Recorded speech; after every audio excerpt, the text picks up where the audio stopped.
Hello friends, जय श्री कृष्णा। मैं हूं गौरव सिंह, भूमिका कंप्यूटर एकेडमी में आप सभी का स्वागत है। चलिए स्टार्ट करते हैं आज का टॉपिक। बट उससे पहले जो मैंने आपको प्रीवियस वीडियोस में एक्सप्लेन किया था Java and operator, logical and bitwise के बारे में, उसमें मेरा थोड़ा सा एक्सप्लेनेशन बचा हुआ है तो मैं उसे एक्सप्लेन कर देता हूँ।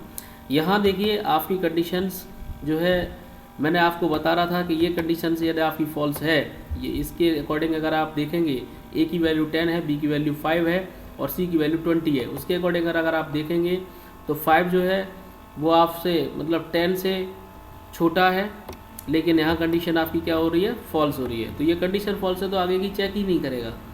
यहाँ क्या कर रहा है, वो ए को प्रिंट कर रहा है, तो यहाँ हमारा कंडीशन फॉल्स हो गया तो इसका रिजल्ट फॉल्स है। अगर एक कंडीशन भी फॉल्स है तो रिजल्ट फॉल्स होता है। और यहाँ क्या ए को प्रिंट कर रहा है, ए की वैल्यू क्या है 10, तो आउटपुट हमारा 10 हो जाएगा यहाँ। और यहाँ क्या हो जाएगा, फॉल्स।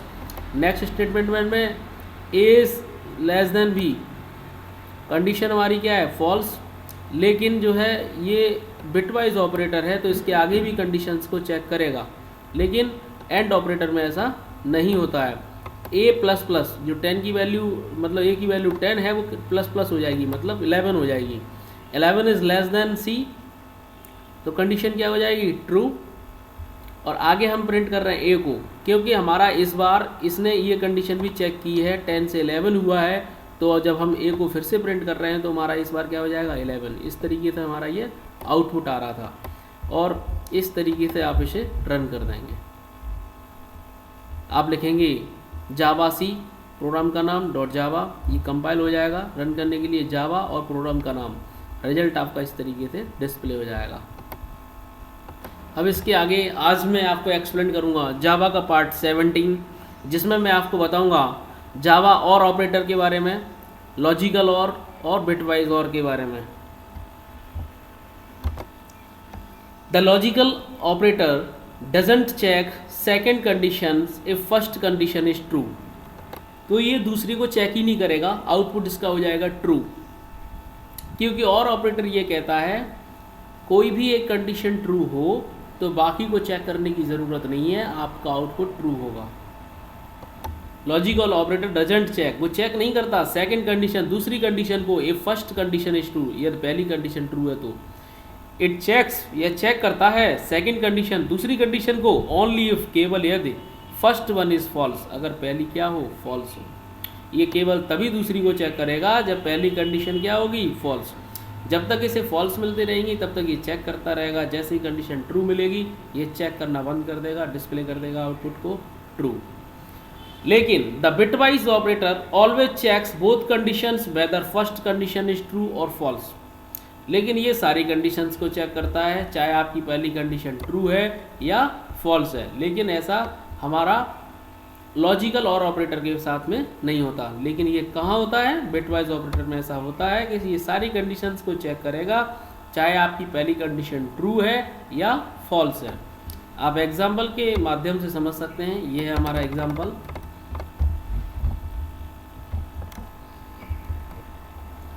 ये हमारा मेन मेथड है। हमने आपके 3 वैल्यू लिए हुए हैं, ए की वैल्यू 10, बी की वैल्यू 5 और सी की value 20। A is greater than B, A क्या है, 10 ग्रेटर देन बी, मतलब कंडीशन ट्रू है, दूसरी कंडीशन चेक ही नहीं करेगा। आप देख लीजिए A is less than C, A is less than C, A जो है वो हमारा सी से छोटा है, कंडीशन ये भी ट्रू है। लेकिन आपको इसे चेक करने की आवश्यकता नहीं है, मतलब प्रोग्राम इसे चेक नहीं करेगा। क्यों नहीं करेगा, क्योंकि उसे पहली कंडीशन ट्रू मिल गई। और लॉजिकल और ऑपरेटर ये कहता है कि यदि आपकी एक कंडीशन, प्रथम कंडीशन ट्रू है तो दूसरी को चेक ही नहीं करेगा और आउटपुट क्या कर देगा, true.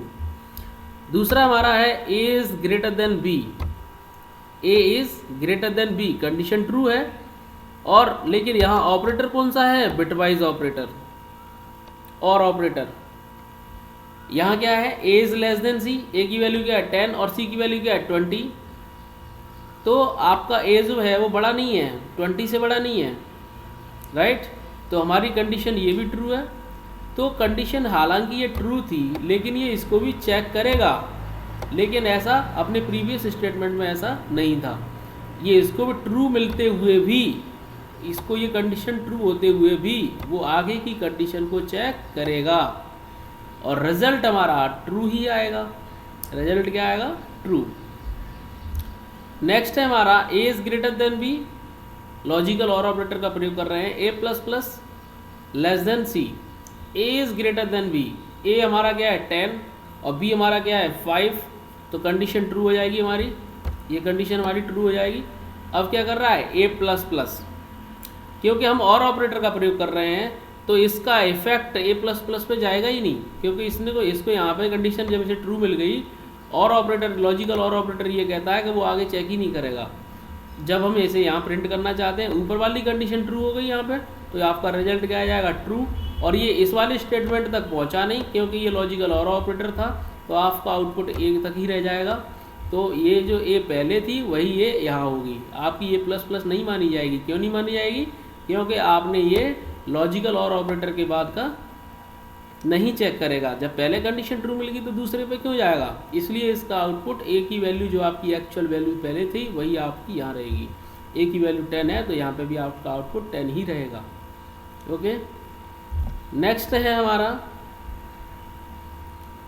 System dot out dot print l n a is greater than B, condition true, a plus plus. A plus plus अब यहाँ हो जाएगा क्योंकि यहाँ हम जो ऑपरेटर यूज़ कर रहे हैं वो यूज़ कर रहे हैं बिट वाइज, तो कंडीशन ट्रू। और यहाँ पे क्या है ए प्लस प्लस, जो ए की वैल्यू हमारी 10 है वो क्या हो जाएगी 11। 11 is less than c, condition true. अब दोनों ही कंडीशन ट्रू है, रिजल्ट आपका ट्रू होगा। नेक्स्ट स्टेटमेंट में जब हम ए को प्रिंट कर रहे हैं, क्योंकि हम ये कंडीशन को चेक कर चुके हैं और एंड ऑपरेटर में हम ऐसा नहीं किए थे, तो हमारा 10 का जो वैल्यू है वो हमारा यहाँ क्या हो जाएगा 11, और हम उसे यहाँ क्या कर रहे हैं प्रिंट कर रहे हैं।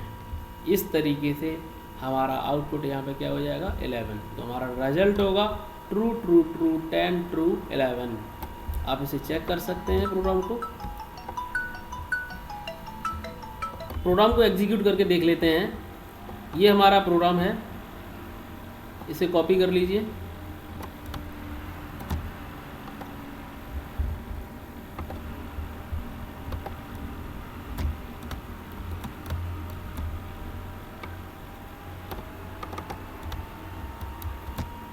सेव कर लेते हैं इसको डॉट जावा, और यहाँ पे क्या हो जाएगा ऑल फाइल टाइप्स, और सेव कर देते हैं।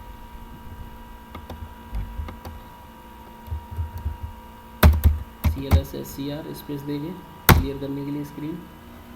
हम लिखेंगे जावा सी, प्रोग्राम का नाम डॉट जावा, कंपाइल होकर डॉट क्लास फाइल आ जाएगी। अब हम यहाँ लिखेंगे जावा स्पेस और क्लास का नाम, एंटर। ये आपका आउटपुट है जो मैंने आपको भी एक्सप्लेन किया था। नेक्स्ट है हमारा टर्नरी ऑपरेटर।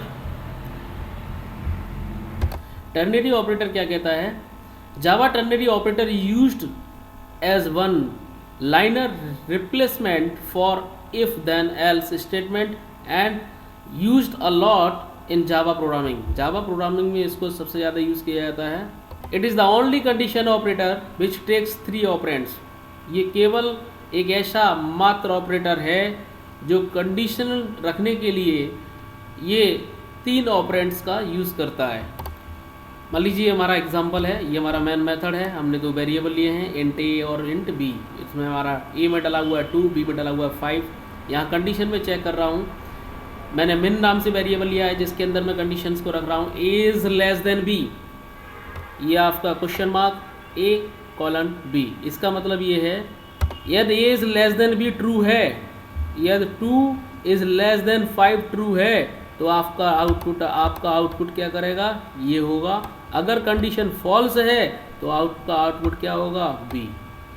आपका आउटपुट क्या हो जाएगा 2 is less then 5, condition true, और तो हमारा क्या प्रिंट कर देगा ए की वैल्यू क्या है 2। इसका हमारा आउटपुट क्या हो जाएगा 2, क्योंकि मिन यहाँ प्रिंट कर रहा है, मिन में क्या आ जाएगा 2 आ जाएगा। एक बार एग्जीक्यूट कर लेते हैं। ये आपका प्रोग्राम है, इसे कॉपी कर लीजिए आप।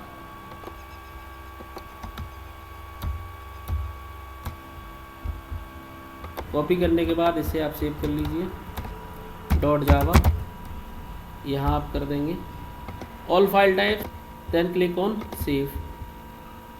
इस तरह से ये हमारा आउटपुट आ जाएगा 2। जय श्री कृष्णा।